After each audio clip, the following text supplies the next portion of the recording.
Hello YouTube, j'espère que vous allez bien. On se retrouve dans une toute nouvelle vidéo en cette nouvelle semaine. Une vidéo, je pense, où je vais mixer un petit peu de vlog et de contenu éducatif. Et pour pas faire durer l'introduction plus longtemps que ça et rentrer dans le vif du sujet, on va parler de comment construire une séance efficace pour progresser et prendre du muscle. Je vais te détailler les 4 grands axes à respecter pour justement construire cette séance-là efficace. Je vais rester un petit peu général, mais si jamais ça t'intéresse que je te développe pour un muscle en particulier, que ce soit les épaules, les bras, les pecs, les jambes, etc., n'hésite pas à le dire en commentaire. Et pour une prochaine vidéo, je pourrais totalement prendre ton commentaire pour en faire une vidéo. Donc n'hésite surtout pas. Mais juste avant de commencer, comme tu peux le voir, je suis en train actuellement de faire mes pas. Et également actuellement, il y a Sora qui est en train de faire n'importe quoi. Sora, elle est en train de jouer avec le tapis. Donc, je vais la virer et puis on se retrouve juste après. Allez Sora, sors de là. Tu fais n'importe quoi.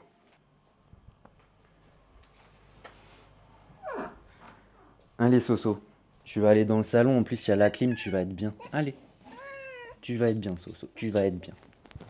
Allez, tu vas être au frais. Allez, à toute Soso. Comme je l'ai dit, là, je vais te parler du coup de comment construire la séance la plus efficace pour progresser et prendre du muscle. Déjà, le premier point, ça va être de définir les priorités de ta séance. Quel muscle tu vas cibler? Est-ce qu'il y a des muscles prioritaires au niveau de ton physique? Est-ce qu'il y a des muscles que tu as envie de développer? Est-ce que tu as des retards, des points faibles?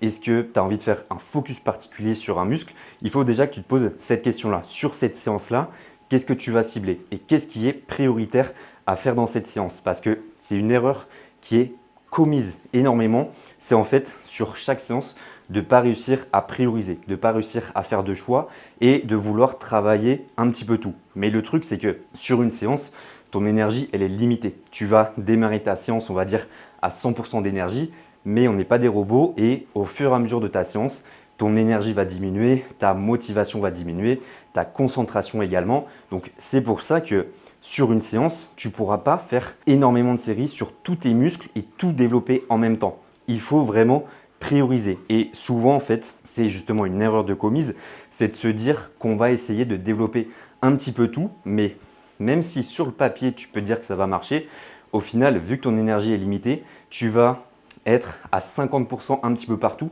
et au final, ne rien développer. Donc, il faut que tu arrives à faire cette priorisation, te poser les bonnes questions au niveau de ton physique, voir quel muscle tu as besoin de prioriser, quel muscle tu as envie de focus, de rattraper peut-être au niveau de ton physique et ça va déjà te donner la structure de base sur ta semaine et sur cette séance-là parce que là, on parle vraiment de construire la séance la plus parfaite. Ensuite, une fois que tu as posé ces bases-là, le deuxième point à prendre en compte, ça va être bien sûr le choix de tes exercices. Et là, ça va se décomposer en plusieurs petits points. Déjà, le premier point, ça va être quel matériel est-ce que tu as à disposition dans ta salle, qu'est-ce que tu peux faire comme exercice, qu'est-ce qui serait peut-être la meilleure alternative, mais ça on y viendra tout à l'heure. En fait, essayer de noter un petit peu tout ça pour chaque muscle et ce qui va t'aider, c'est justement de réfléchir aux fonctions biomécaniques du muscle que tu veux cibler, que tu veux travailler sur cette séance pour justement essayer de cocher toutes ces fonctions. Si tu veux optimiser le développement d'un muscle, il faut que tu regardes quelles sont ces fonctions biomécaniques, que tu les notes sur une feuille et que tu te dises quels exercices vont cocher ces fonctions-là. Donc, si on prend l'exemple des quadriceps, ça va être de cocher un exercice de flexion de genou, que ce soit du squat, que ce soit de la presse, que ce soit du hack squat, peu importe. Cocher un mouvement de flexion de genou, un pattern de squat et également un mouvement d'extension de genou. Très souvent, ça va être du leg extension. Tu peux aussi t'orienter vers du sissy squat, voire les deux. Et ça va te permettre du coup de cocher toutes les cases au niveau des quadriceps, de les travailler à la fois dans leur fonction d'extension de genou, à la fois dans leur fonction de flexion de genou et de faire un petit peu le tour pour vraiment développer tes quadriceps. Et bien sûr, par rapport aux fonctions biomécaniques, il faut que tu aies une bonne technique d'exécution parce que tu peux très bien dire par exemple, je vais faire du hack squat pour cocher la fonction de flexion de genou des quadriceps, mais au final, si tu mets les pieds trop sur le plateau et que ton mouvement de squat, en fait, il vient cibler tes fessiers. Tu peux avoir sur le papier le programme parfait pour attraper tes quadriceps, tout optimisé à côté, que ce soit ton volume, ta fréquence, ta récupération, etc. Au final, si la fondation n'est pas bonne, au niveau de ta technique d'exécution, ton retard ou ton focus ne se développera pas aussi rapidement que tu le veux, voire ne se développera pas du tout, parce que justement, la fondation n'est pas solide. Donc, dans cette catégorie de respecter la fonction biomécanique du muscle, il faut forcément que tu fasses attention à ta technique d'exécution. Parce que sans ça, tu ne pourras pas respecter cette fonction-là biomécanique parce que, comme j'ai dit, chaque muscle a une fonction et si, de par ton exercice sur ta technique, la fonction n'est pas bien respectée, tu ne pourras pas développer le muscle que tu veux cibler. Donc, c'est là où c'est important de te filmer sur tes mouvements parce que ça te permettra de voir ce que tu fais réellement sur ton mouvement et pas ce que tu as l'impression de faire. Il y a souvent une grosse différence entre les deux et la seule manière de le voir, c'est en te filmant pour analyser ce que tu fais, analyser ta technique, voir les corrections que tu pourras amener à ton mouvement et regarder tout simplement la technique que tu as sur ton exécution et également ton intensité, d'autres paramètres comme ça. Mais voilà, c'était juste pour faire un petit point là-dessus. Et d'ailleurs, par rapport à ça, si ça t'intéresse, j'ai fait un guide pour réussir à rattraper son grand dorsal ou le développer si jamais ce n'est pas forcément un point faible pour toi mais que tu as envie de le développer. Ce que tu peux faire si tu veux que je t'envoie ce guide-là totalement gratuit, qui est un guide ultra complet pour réussir à développer son grand dorsal, avec également des petits conseils bonus à la fin. N'hésite pas à m'envoyer DOS sur Instagram. Je te mettrai le lien de mon Instagram à l'écran et pas juste à m'envoyer DO en DM et je t'enverrai ce guide totalement gratuitement. Et d'ailleurs, pour prendre cet exemple-là du grand dorsal et compléter par rapport au quadriceps, le grand dorsal, il a une fonction d'extension d'épaule. Donc, ce que tu vas chercher pour donner des exemples un petit peu plus concrets, c'est déjà un mouvement d'isolation que par exemple va remplir le pullover et un mouvement polyarticulaire où cette fois tu vas te diriger vers un tirage, toujours bien avec le coude proche du corps pour bien cibler ton grand dorsal. Et ce que tu peux faire également, c'est varier tes angles. Tu vas faire un mouvement de tirage horizontal, un mouvement de tirage vertical, voire semi-vertical, parce que ton grand dorsal, en fait, il se compose en trois parties. Tu vas avoir la partie thoracique en haut, la partie lombaire au milieu du grand dorsal et la partie iliaque qui est un petit peu la partie que tu vas travailler davantage sur tes tirages verticaux parce que tu vas de cette manière mieux t'aligner avec les fibres. Donc, ça va te permettre d'optimiser un petit peu tout ça. Tu peux également varier tes plans de tirage, donc que ce soit dans le plan sagittal, dans le plan frontal et ça va te permettre comme ça de faire un petit peu tout le tour de ton grand dorsal, le cibler sous tous les angles avec lesquels tu peux le travailler pour optimiser son développement. Donc ça te permettra de vraiment bien varier le travail du grand dorsal, optimiser son développement. Mais je le répète encore une fois, ça vient de par avoir déjà une bonne technique parce que c'est la base de tout. Et si cette base-là n'est pas respectée, tu pourras faire tout ce que tu veux. Ton grand dorsal restera un point faible ou ne se développera pas comme tu le veux. Ensuite, toujours dans cette partie sur le choix des exercices, il y a d'autres critères qui vont être importants. On va avoir du coup la stabilité du mouvement parce que plus tu seras stable sur un exercice, plus tu pourras produire de force, plus tu pourras être précis et donc plus tu pourras progresser sur ton muscle. Ça va également te permettre aussi que le facteur limitant soit vraiment le muscle visé et pas un autre facteur limitant comme par exemple ton cardio, ton gainage, etc. Et vraiment que tu puisses être au plus proche de l'échec musculaire sur le muscle ciblé. On va également avoir la facilité à standardiser ton mouvement. Cette standardisation, elle est très importante pour que chaque semaine, tu reproduises ton mouvement toujours dans les mêmes conditions, avec les mêmes réglages, les mêmes repères, les mêmes setups, etc. pour que vraiment tu puisses comparer ta progression au fil des semaines.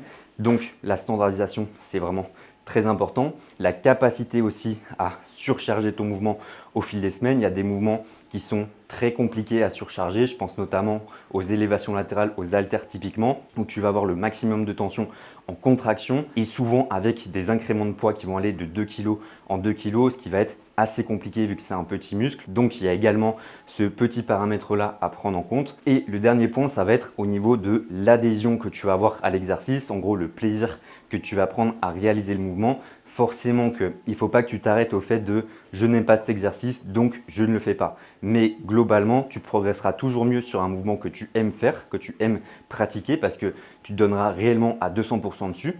Et pour prendre un exemple concret, on va dire pendant 6 mois, tu vas faire un exercice que tu aimes, que tu adores faire vraiment, que tu kiffes pratiquer vs un exercice que tu n'aimes absolument pas faire. En fait, sur cet exercice que tu n'aimes pas faire, tu vas peut-être te donner à 50%, tu iras sans intention réelle, sans motivation Alors que sur l'autre mouvement, tu prendras énormément de plaisir. Chaque semaine, tu auras envie de faire mieux que la fois dernière. Tu donneras réellement à 200%. Bah forcément qu'au bout des 6 mois, tu auras beaucoup plus progressé dans le cas où tu aimes faire l'exercice. Alors que peut-être que l'autre exercice que tu n'aimes pas faire serait peut-être plus optimal. En théorie, il te donnerait plus de résultats. Mais au final, si tu n'aimes pas du tout le pratiquer, que vraiment c'est un exercice que tu détestes, sur lequel tu n'es pas à l'aise, forcément qu'il sera moins intéressant au final, même si sur le papier, il serait plus optimal. Ensuite, une fois qu'on a vu ces paramètres au niveau de ton choix d'exercice, ce qui va être important, c'est l'ordre dans lequel tu vas les faire pendant ta séance. Parce qu'on sait très bien que l'ordre des exercices a une certaine importance. Forcément que plus un exercice va arriver tôt dans ta séance et plus tu auras de possibilités de progresser dessus parce que en début de séance, tu seras plus frais nerveusement et physiquement, tu seras plus concentré, tu auras de meilleures performances, un recrutement plus important d'unités motrices sur ton mouvement, alors que plus tu vas avancer dans ta séance, et comme j'ai dit en début de vidéo, on n'est pas des robots, donc forcément qu'au bout d'un moment, ton énergie va baisser. Tu seras moins productif et c'est pour ça qu'en général, on place en début de séance en majorité les priorités, les points faibles, les retards musculaires parce que ça te permettra de mettre un maximum d'énergie dessus et c'est des muscles en général qu'on a plus de mal à développer donc on préfère les placer plus tôt dans la séance pour justement maximiser cette progression plutôt que d'entretenir ces points faibles, bosser les points forts en début de séance, ce qui ferait qu'accentuer du coup les déséquilibres au niveau du physique. Et par rapport à ça, une erreur que je vois énormément encore, que ce soit dans des programmes, que ce soit sur les réseaux, c'est le fait qu'il faille absolument commencer par des mouvements polyarticulaires et qu'il faudrait mettre des exercices d'isolation tout le temps en fin de séance pour, je cite, se finir. Mais le fait de tout le temps commencer par du polyarticulaire et finir par d'isolation, c'est pas forcément le mieux. C'est bien sûr contextuel, c'est possible dans certains cas, mais dans d'autres, notamment si tu as envie de rattraper un point faible, ça peut être intéressant de placer des mouvements d'isolation en début de séance parce qu'en fait, sur un mouvement d'isolation, tu seras à 100% en termes d'énergie, en termes de concentration au moment où tu vas pouvoir cibler 100% le muscle que tu veux rattraper ou que tu veux développer. Imaginons, on va prendre l'exemple des quadriceps. Tu as un retard sur les quadriceps, ça peut être totalement pertinent de démarrer ta séance par du leg extension, que ce soit sur une de tes 2 séances, si on part du principe que tu as une fréquence x2, ou même sur tes 2 séances. Tu peux totalement faire du leg extension en début de séance sur tes 2 séances. Parce que de 1, c'est un exercice où d'un point de vue anatomique, tu vas raccourcir totalement tes quadriceps. On sait que plus tu avances dans ta séance et plus tu vas accumuler de fatigue et plus tu auras de mal à raccourcir totalement tes quadriceps. Donc tu seras beaucoup plus performant à démarrer par du leg extension. Ça te permettra également d'y mettre 100% d'intention dessus, vraiment être ultra précis sur tes quadriceps, développer à 100% tes quadriceps parce qu'il n'y aura pas d'autres muscles qui sera engagé. Il y aura peu de facteurs limitants, surtout si tu as des accessoires particuliers comme les sangles de tirage ou la ceinture pour justement te stabiliser au niveau des hanches et éviter ces mouvements parasites. Donc vraiment, tu pourras mettre un focus total sur tes quadriceps en début de séance, ce qui te permettra même du coup d'amener du sang dans la zone, de au final créer une bonne connexion avec ton muscle qui pourra t'aider en termes de sensation, en termes de confort articulaire également sur d'autres mouvements qui pourraient venir plus tard. Si par exemple tu enchaînes avec une presse à cuisse avec les pieds bas ou un mouvement de hack squat ou un pattern de squat tout simplement, au final tu seras plus confortable au niveau des genoux, notamment si tu as des petites gênes des fois au niveau des genoux, ça peut être très pertinent de démarrer par du leg extension avant ton pattern de squat et ça ne va pas forcément nuire à tes performances parce que tu seras peut-être même mieux préparé au niveau des genoux, au niveau mental également. Donc vraiment, il ne faut pas que tu te dises forcément il faut que je commence par du polyarticulaire parce que ça va être plus engageant, ça va être plus compliqué si je le fais plus tard dans la séance. Si tu te dis ça, c'est soit que tu ne te donnes pas suffisamment sur tes mouvements d'isolation, soit parce qu'on t'a toujours répété qu'il faut commencer par du polyarticulaire. C'est justement pour ça que je te le dis dans cette vidéo, ne t'enferme pas dans cette règle-là, ce n'est pas une règle générale, ça peut, comment le dire, ça peut être intéressant dans certains contextes, mais pas dans d'autres. Dans d'autres, ce sera mieux de faire plutôt du coup un leg extension avant un mouvement de squat. Mais ça peut aussi être sur d'autres muscles, par exemple démarrer ta séance push par du pec deck plutôt que directement un développé. Parce que pareil, si tu as un retard pec, plutôt que de démarrer par un mouvement de développé ou je sais pas, peut-être que tu auras les épaules qui vont prendre le dessus, ça te permettra, comme je l'ai dit, là d'amener du sang dans les pecs pour au final réussir à mieux connecter avec tes pecs sur les mouvements qui vont suivre. Si tu as un retard épaule ou que tu as envie de faire un focus sur les épaules, tu peux très bien là aussi démarrer ta séance push par des élévations latérales. Donc, il ne faut pas que tu t'enfermes dans cette règle du polyarticulaire puis isolation à la fin pour se terminer, ou je ne sais pas ce qu'on dit par rapport à ça, mais ne t'enferme pas dans cette règle. Prends toujours du recul par rapport à ce que tu vois déjà sur les réseaux et par rapport à ce que tu fais dans ta pratique, dans ton programme. Pose-toi toujours les questions aussi, est-ce que c'est vraiment le meilleur choix à faire au niveau de ton programme pour ta progression par rapport à tes objectifs, tes retards, tes points faibles. Ensuite, le quatrième point, ça va être au niveau du volume d'entraînement et des répétitions. Et pour commencer déjà, pour introduire un petit peu ce concept-là de volume, je pense qu'il y a très peu de sports, voire aucun autre sport que la musculation qui a ce facteur-là, c'est qu'en fait, en musculation, tu peux te permettre d'en faire moins et souvent de mieux progresser. Ou en tout cas, plutôt, faire toujours plus ne t'apportera pas plus de résultats et sera souvent plutôt négatif. Et pour essayer d'illustrer un petit peu ça, en fait, le volume d'entraînement, que ce soit par séance sur un muscle ou sur la semaine, il faut que tu le vois un petit peu comme une courbe en cloche. En fait, au début, plus tu vas faire de volume, plus tu vas avoir de résultats. Et il y a un moment donné où tu vas arriver du coup en haut de cette cloche et à ce moment-là, en fait, tu tombes dans quelque chose qui va être plus contre-productif. C'est-à-dire que si tu fais plus de volume, tu vas accumuler beaucoup plus de fatigue par rapport aux résultats que ça va t'amener. Et pour essayer de te donner des chiffres par rapport à ça, pour que ce soit un petit peu plus concret, moi ce que je te recommande, c'est de viser entre 3 et 6 séries par séance. Tu pourrais monter à 8-9 séries par séance. En tout cas, dans les études, on voit que jusqu'à 8-9 séries, tu peux avoir plus de résultats en faisant plus. Ce qui est sûr, c'est qu'au-delà, tu ne seras plus du tout productif. Ça t'apportera beaucoup plus de fatigue par rapport à ce que ça va réellement t'amener. Tu auras très peu de gains musculaires supplémentaires pour énormément de fatigue accumulée en plus. Donc clairement, au-delà des 8-9 séries, je ne te recommande absolument pas, à moins que tu sois débutant et que tu aies besoin justement de répéter les mouvements, de travailler tes schémas moteurs. Mais à partir du moment où tu arrives à mettre suffisamment d'intensité, tu ne seras plus du tout gagnant à faire ça. C'est pour ça que clairement, je pense que viser 3 à 6 séries par muscle par séance, c'est l'idéal. Ça te permettra vraiment de rester productif sur toutes tes séries. Et c'est vraiment, si bien sûr tu t'entraînes suffisamment proche de l'échec musculaire, il y a toujours des éléments à prendre en compte comme ta récupération, ton intensité, du muscle également qui va être concerné parce que ce sera peut-être plus simple d'encaisser du volume sur les épaules par rapport au quadriceps. Donc bien sûr, il y a également ça à prendre en compte.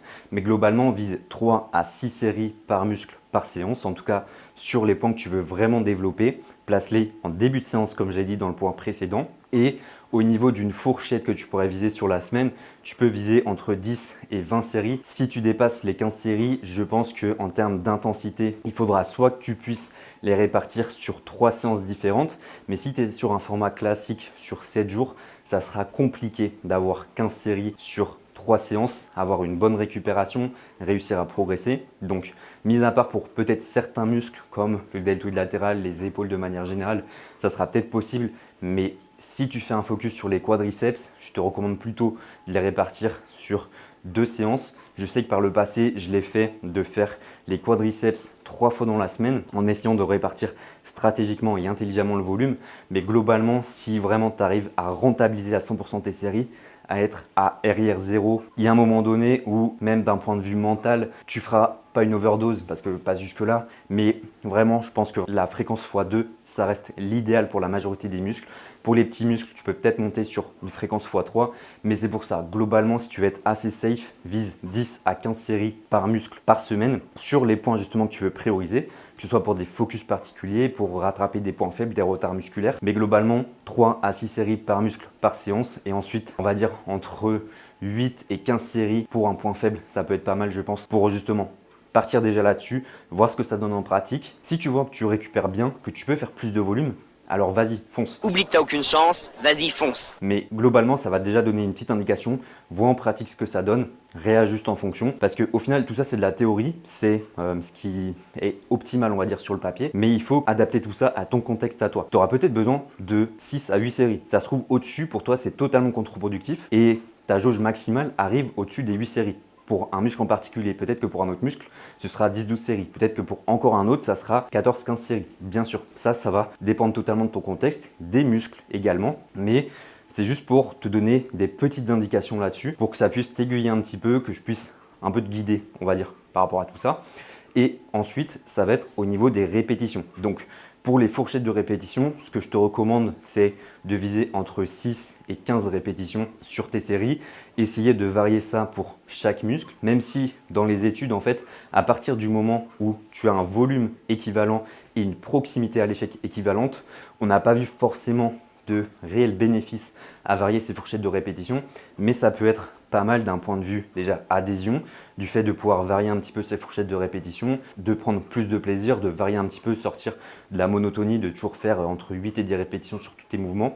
Ça peut aussi être intéressant d'un point de vue articulaire, d'un point de vue confort sur certains mouvements. Par exemple, ça peut être très compliqué de faire des séries en dessous des 10 répétitions sur des élévations latérales et généralement tu seras peut-être autour des 10, 15 voire même 20 répétitions sur certaines variantes d'élévation latérale parce que ce sera très compliqué au niveau de la surcharge, notamment les élévations latérales aux haltères. Et par exemple pour de la presse à cuisse, au-dessus des 10-12 répétitions, souvent c'est un mouvement qui va être très compliqué parce que tu vas avoir la concentration qui va commencer un peu à partir en cacahuète, la gestion du souffle également, et tu seras au final peut-être pas aussi proche de l'échec musculaire que tu pourras l'être en restant entre 6 et 10 répétitions. Donc ça, il faut que tu l'adaptes ensuite à chaque exercice, à chaque muscle également, à comment tu te sens sur les mouvements, à sur quelle fourchette est-ce que tu es le plus à l'aise au niveau de ton exécution, au niveau de ton mouvement, pour te rapprocher au maximum de l'échec musculaire. Donc pars en fait sur cette fourchette-là entre 6 et 15 répétitions.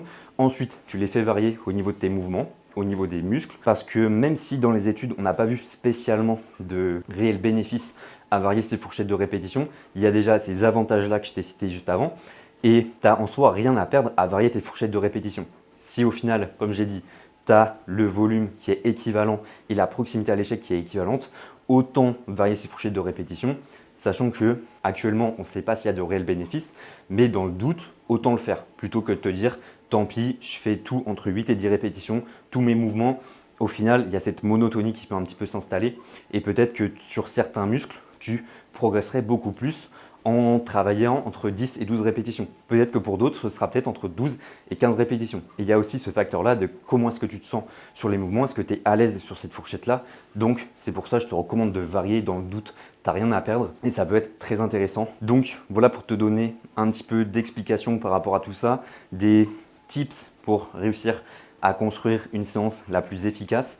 Si tu veux quelque chose d'encore plus concret, n'hésite pas à me dire un muscle que tu aimerais que j'aborde en vidéo. N'hésite pas, comme je l'ai dit, à commenter dans les commentaires justement, même si encore une fois, c'est toujours une question de contexte, mais ça pourra un petit peu t'aiguiller là-dessus. Et on va se retrouver du coup pour la partie vlog dans une deuxième partie de vidéo. Donc, je vous reprendrai sûrement dans les jours qui suivent et ça permettra de faire une vidéo avec un petit peu d'éducatif, un petit peu de format vlog. J'espère que cette partie-là aura pu vous aider. N'hésitez pas à me dire en commentaire ce que vous en avez pensé. Si vous voulez d'autres explications, d'autres détails par rapport à un point que j'aurais pu aborder, des questions par rapport à ça, n'hésitez surtout pas. Et puis on se retrouve du coup plus tard dans la vidéo. Yo tout le monde, on est jeudi 28 mai. On est donc le lendemain de la première partie de cette vidéo qui était axée sur une partie éducative. Cette fois-ci, on va se retrouver pour la deuxième partie. On ne sera pas vraiment sur un format vlog parce que je suis en cours de montage et la vidéo fait déjà une vingtaine de minutes. Donc, je pense qu'avec cette deuxième partie-là, la vidéo sera suffisamment longue pour cette semaine. Donc, on va se retrouver. Actuellement, il est quasiment 17 h. Je suis en retard sur ma collation. J'ai eu pas mal de trucs à faire cet après-midi au niveau du montage, au niveau de la création de contenu, au niveau d'une nouvelle prog pour un nouveau client qui commence lundi prochain. Donc, au final, j'ai pris un petit peu de retard sur ma collation. Pour ceux qui me suivent sur Instagram, vous savez que la semaine dernière, on a acheté une Ninja Creamy et forcément qu'avec ces chaleurs, quelle meilleure collation qu'une bonne Ninja Creamy. Regardez-moi cette texture, sachant que là, il n'y a pas encore le topping qui a été mis. Et puis, je vais vous faire un petit débrief actuellement de comment ça se passe. Déjà, pour cette collation, je crois que je me retrouve à 500 calories. Je vous afficherai de toute façon les macros, mais ouais, pile 500 calories.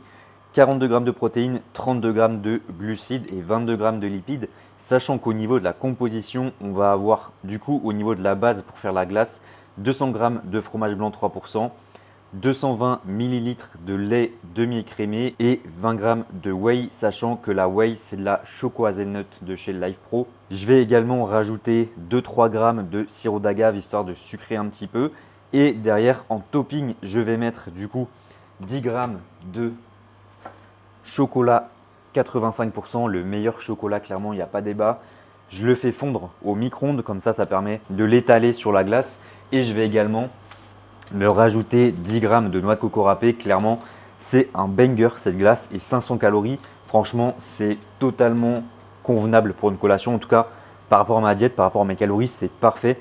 Sachant qu'après, si vous êtes en sèche, si vous êtes en prise de masse, vous pouvez totalement ajuster les calories. Vous pouvez, au niveau du lait, plutôt vous tourner vers des laits d'amande par exemple, qui aura beaucoup moins de calories qu'un lait de vache. Au niveau du fromage blanc, vous tournez vers du fromage blanc 0%. Et ensuite, c'est également le topping qui va faire la différence au niveau des calories. Parce que là, franchement, en termes de volume alimentaire, on est vraiment pas mal au niveau de la glace. Et comme je l'ai dit, après, c'est le topping qui va faire la différence.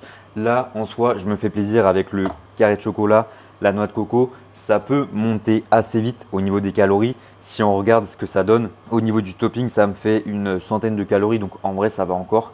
Et également, je vais avoir une petite pêche, histoire d'avoir un fruit également sur cette collation. Clairement, la pêche, en tout cas pour moi, franchement, c'est le fruit par excellence quand il fait chaud comme ça. Je trouve que c'est un des fruits qui rafraîchit le plus. Je ne sais pas comment vous l'expliquer, mais je trouve que c'est vraiment top 3 littéralement des fruits à manger en été. Bien sûr, il y a des classiques, la pastèque, tout ça, on en parle souvent. Mais pour moi, la pêche, ça reste top 3 et c'est pas top 3. Donc, je vais avoir une petite pêche. Cette glace, je vais ajouter le topping et puis ça fera une très bonne collation. Je vais ajouter le chocolat.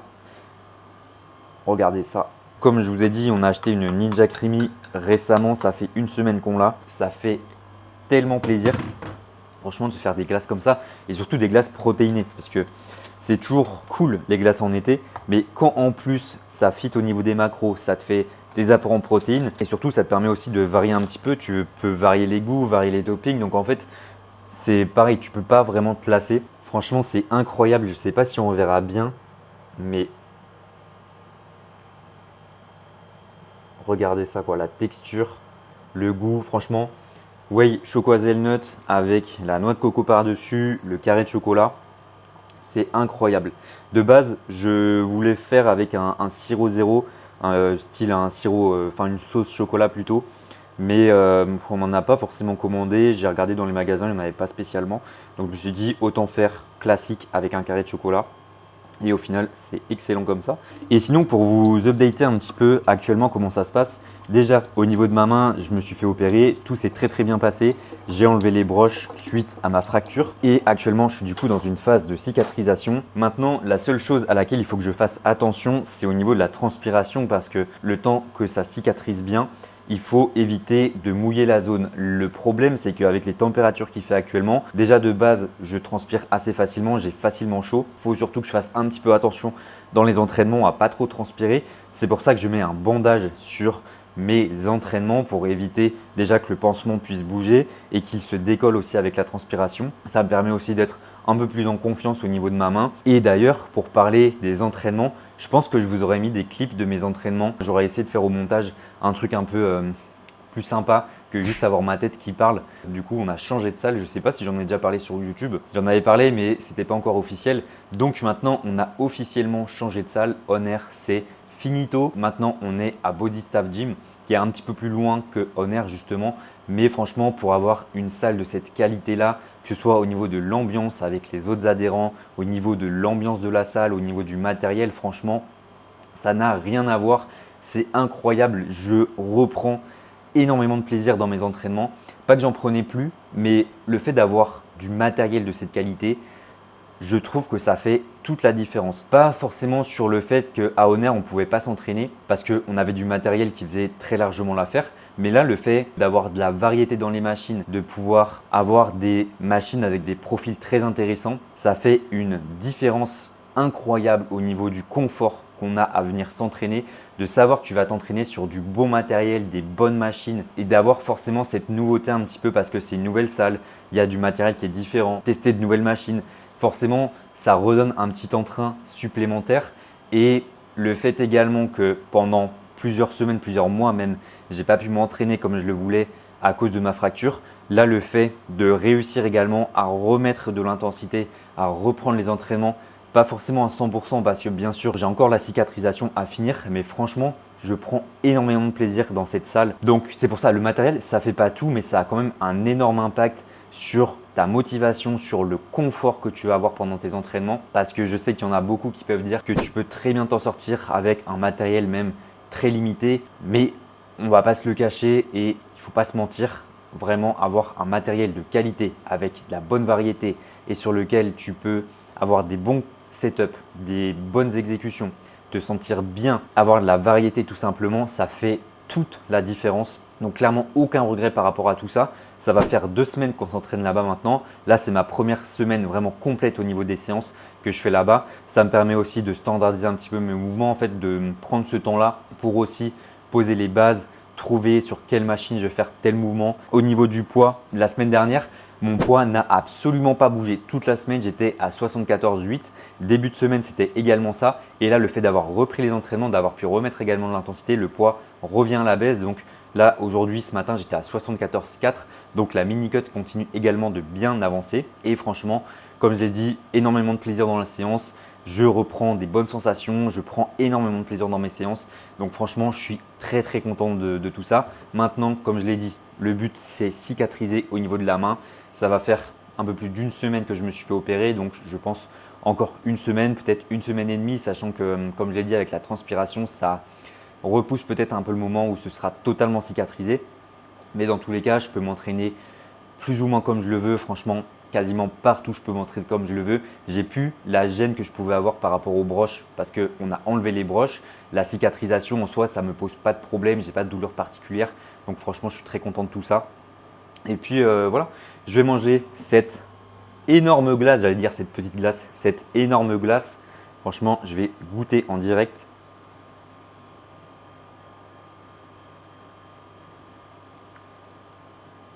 Désolé s'il y a des bruits d'ASMR, je déteste ça. Le combo chocolat, noix de coco, c'est incroyable. Meilleur investissement pour l'été de cette année. Parce que bien sûr, il y a 2 ans, regardez ce qu'on a acheté. Meilleur investissement, ça aussi. Une clim.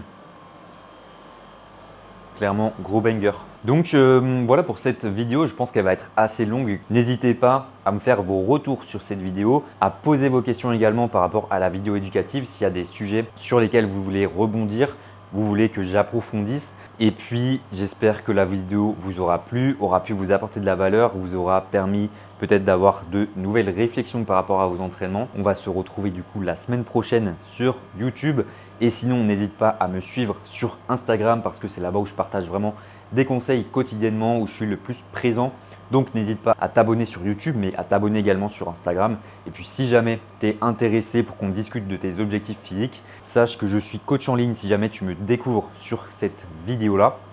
Donc si jamais tu veux en savoir plus sur mon accompagnement, sur ce que je peux te proposer, sur comment est-ce que je peux t'accompagner dans tes objectifs physiques, n'hésite surtout pas à cliquer sur le lien dans la description et puis on pourra parler de tes objectifs, faire un petit appel pour parler de tout ça et voir comment je pourrais t'accompagner et puis discuter justement de tout ça, de tes objectifs. Et puis on va se retrouver la semaine prochaine pour une nouvelle vidéo. En attendant, moi je vais aller manger ma glace et je te dis à très vite.